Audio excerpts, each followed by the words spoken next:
Sir formula ఈ రేస్కి సంబంధించి కేటీఆర్ గారిని అరెస్ట్ చేస్తారు అని చెప్పి వార్తలు ఊపందుకున్నాయి.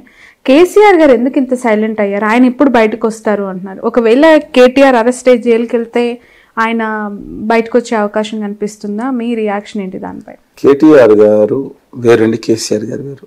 కవిత గారిని అరెస్ట్ చేసిన, కేటీఆర్ గారిని అరెస్ట్ చేస్తే కొంత కార్యకర్తలు రావచ్చు, కానీ ప్రజాబాహుళ్యంలో అంత వచ్చే అవకాశం లేదని అనిపిస్తుంది నాకు, బికాస్ ఆఫ్ హిస్ యాటిట్యూడ్. నేను చెప్పాను ఇంతకుముందే మీకు, ఆయన అద్భుతం. ఆయన సాఫ్ట్వేర్ కానీ మిగతా గణనీయమైన పనితీరుని కనబరిచారండి. 55,000 కోట్ల నుంచి 3 లక్షల కోట్లు తీసుకెళ్ళటం ఆయన పాత్ర చాలా గట్టిగా ఉంది.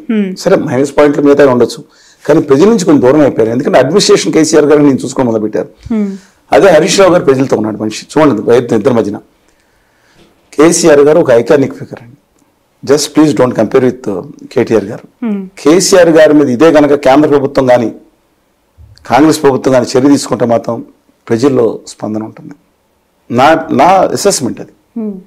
తెలుగు జాతి మొత్తం కావాలనుకుంటే ఖచ్చితంగా నాకు అందరూ, కానీ నాకున్న అసెస్మెంట్ ప్రకారం అది.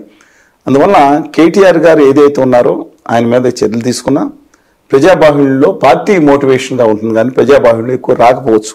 రాకూడదని నేను అంటలేదండి, రాకో జనం అది నా ఓన్లీ మీరు అభిప్రాయం అడిగారు కాబట్టి చెప్తున్నాను. But let us wait and see. KCR గారు బహుశా బయటకు వచ్చినా సరే కొంచెం ఇంపాక్ట్ వస్తుంది కదండి. ఓ పక్కనేమో కవిత గారినేమో ఆ బీజేపీ వాళ్ళు, ఇటేమో కేటీఆర్ గారినేమో కాంగ్రెస్ వాళ్ళు, ఈ రెండు పార్టీలు అని చెప్పి. బట్ మళ్ళా చెప్తున్నాను నేను, ఇవాళ భారత రాష్ట్ర సమితి 0 స్థాయికి వెళ్ళిన భారత రాష్ట్ర సమితి, ఆదాని గారి పార్టీ ఉత్తర భారత జనతా పార్టీ ఆపరేషన్ బిరడా అనేది 6 పార్టీలను భూస్థాపితం చేయడానికి ఆపరేషన్ బిరడా. ఆ బిరడాలో మొట్టమొదటి తెలుగుదేశం 2018 మొదలైంది. తర్వాత బీఆర్ఎస్ పార్టీ, 3వది AIADMK, 4 DMK, 5 JDS, 6 YSR Congress party. South ఇండియాలో ఈ పార్టీలని అంతర్ధానం చేస్తేనే బయటకు వస్తుంది. అలాంటిది మొన్న ఎన్నికల్లో 0 స్థానాలు వచ్చినాయండి బీఆర్ఎస్కి పార్లమెంట్ ఎన్నికల్లో. మళ్ళీ తిరిగి వాళ్ళు చెప్తాను ఎన్నికలు పెడితే ఇవాళ పార్లమెంట్ స్థానాలు పెడితే బీఆర్ఎస్ ఖచ్చితంగా 2-3 స్థానాలు వితిన్ గ్యాప్లోనే గెలుచుకునే అవకాశం వెళ్తుంది. ఇట్స్ మళ్ళీ తిరిగి రీకుప్ అయ్యే స్థితిలో కూడా బీఆర్ఎస్ పార్టీ ఉందన్న అభిప్రాయం.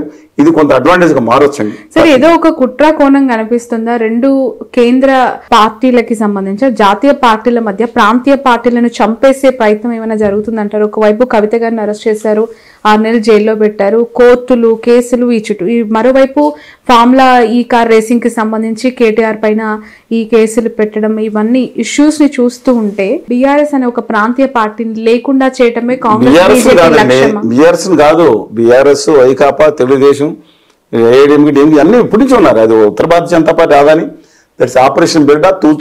ఆపరేషన్ బిర్డా సౌత్ 2018 to 2030. పూర్వం గరుడ వచ్చింది, శివాజీ గారు చెప్పారు. ఇది ఆపరేషన్ బిర్డాలో ఎప్పటి నుంచి స్టార్ట్ అయింది, 2030 నాటికి ఆ ప్లాన్ అమలు అయ్యేటట్టు ఉంది. దాంట్లో బీఆర్ఎస్ కూడా ఉంది. బీఆర్ఎస్ మొన్న సక్సెస్ఫుల్గా పెట్టారు.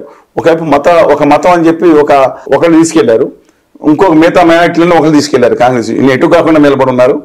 ఎప్పుడైతే తెలంగాణ రాష్ట్రం తన చారిత్రాత్మక తప్పుదం చేశారు, పేరు మార్చారో, బేస్ కోర్ వాటర్స్ కూడా దూరం అయ్యారు.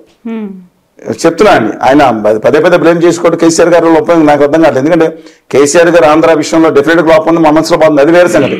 కానీ కోదండరామ్ గారు లాంటి కాంగ్రెస్ లాంటికి వెళ్ళే వాళ్ళని మినహాయించి మిగతా వాళ్ళని 550 మందికి ఆయన డెఫినెట్గా గుర్తింపు దక్కిందండి. కొంతమంది మినహాయించిన ఆంధ్రప్రదేశ్లో దీంట్లో 100 వంతు కూడా 1000 వంతు కూడా చేయని పాల్గొన్నారండి. అక్కడ ప్రాణాలు అర్పించిన వారు కనీస గౌరవం ఇవ్వకుండా అమరవీరులకు పక్కన పెట్టి దుర్మార్గంగా హేయంగా ప్రవర్తించిన ప్రభుత్వాలు అక్కడ వాళ్ళతో కంపేర్ చేసుకుంటే చారిత్రక ఉద్యమాలకు గౌరవం రాజకీయ నాయకులు, పొలిటీషియన్తో దిక్కుమాలిన రాజకీయ నాయకులు అక్కడ ఉన్నారు. And compare to that definitely Revanth Reddy గారు కానీ, కిషన్ రెడ్డి గారు కానీ, కేసీఆర్ గారు కానీ ఫార్ బెటర్. అందువల్ల నేను కేసీఆర్ గారి విషయంలో మాత్రం డెఫినెట్గా ఇంపాక్ట్ ఉంటుంది. వచ్చిన కొత్తలో తీసుకున్నాను, లాస్ట్లో ఇది ఇంకా ఇంపాక్ట్ ఉంటుంది. ప్రభుత్వం వారిని కొత్తలో తీసుకుంటే ఇవాళ అంత చెప్పలేం. బట్ కక్షాదింపు చర్యలుగా వెళ్ళకూడదని నా అభిప్రాయం. కానూన్ హాతలమ్మాయి దాని ప్రకారం వాళ్ళు చర్యలు తీసుకోవచ్చు. అది ఇద్దరు కలిసి వాళ్ళ తెలంగాణ జరుగుతున్న అన్యాయం మీద ఢిల్లీలో పోరాడాల్సిన సమయం ఇది. కేంద్రంలో ఉత్తర భారతీయ జనతా పార్టీ, ఆదాని గారి పార్టీ ప్రభుత్వం చేస్తున్న దుర్మార్గాలపై పోరాడాలి. ఇవాళ దాని మీద దృష్టి పెట్టాలి. ఎన్ని అన్యాయాలు జరుగుతున్నాయి, తెలంగాణకు అన్ని అన్యాయాలు జరుగుతున్నాయి. ఒక నేషనల్ ప్రాజెక్ట్ లేదండి. తర్వాత కృష్ణా జిల్లాలు, మిగులు జిల్లాల విషయం కేటాయించుకుని 2 రాష్ట్రాలను తప్పులు పెట్టి కూర్చున్నారు. ఇన్ఫర్మేషన్ టెక్నాలజీ ఇన్వెస్ట్మెంట్ రీజన్ అని 2012-13 కన్సీవ్ అయింది. అద్భుతమైన అవకాశాలు రావాలి. ఒక్క ₹10 పెట్టలేదు కేంద్రం. దీన్ని మొత్తం అంతా గుజరాత్కి రాయితీని 100% ఎగ్జామ్షన్ తీసుకెళ్లారు. ఆర్బిట్రేషన్ సెంటర్ తిప్పలపట్టి కేసీఆర్ గారు తీసుకొస్తుండే దాన్ని కూడా తరలి దీనికి ప్రాధాన్యత లేకుండా 1-2 అని నేను చెప్తున్నాను. ఈవెన్ సెమీ కండక్టర్ ఇండస్ట్రీ రావాల్సిన 1,50,000 కోట్లు రావాల్సిన ఇండస్ట్రీని వస్తుందని ఆశలో ఉంటుంది. దాన్ని కూడా వేరే చోట్ల తరలించుకెళ్ళిపోవటం.